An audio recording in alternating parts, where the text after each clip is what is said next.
ওই পশ্চিম বাংলার হিন্দু মানুষ আরেকটা কাম করার দরকার। শুভেন্দু অধিকার যেরকম গরু জবাই নিজেরটা নিজে করে আলতেছে, শুভেন্দু অধিকার কাহিনী আর গরুর লোক জবাই করে দেন। ও আমার পশ্চিম বাংলার হিন্দু ভাইয়ানছিরি, আমার প্রাণের ভাইয়ানছিরি, আপনারা ভালো আছেন? গরু ডিহুদায় বেকার শাস্তি না দিয়া শুভেন্দু অধিকার কাহিনী জবাই করে দেন না। দেখুন, আমাদের ভারতের পাশের দুই দেশ আছে, তিন দেশ আছে, কেমনে প্রধানমন্ত্রী, রাষ্ট্রপতি, উপরাষ্ট্রপতি, উপপ্রধানমন্ত্রী, মুখ্যমন্ত্রী, উপমুখ্যমন্ত্রী সবকে তারা দিছে 2 মিনিটের ভিতরে। এরকমভাবে পশ্চিমবাংলাতে এই শুভেন্দু অধিকারীকে একদম গরুর সাথে জবাই করে দিন না বাজারও।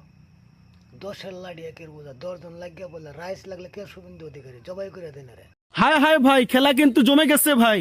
শুভেন্দুর ছোট্ট একটা ভুলের কারণে গরু খামারিরা বাজারের মধ্যে গরু বিক্রি হচ্ছে না দেখে তাদের গরুগুলোকে বাজারের মধ্যেই জবাই করতেছে। এখন শুভেন্দু কিভাবে আটকাবে তাদেরকে?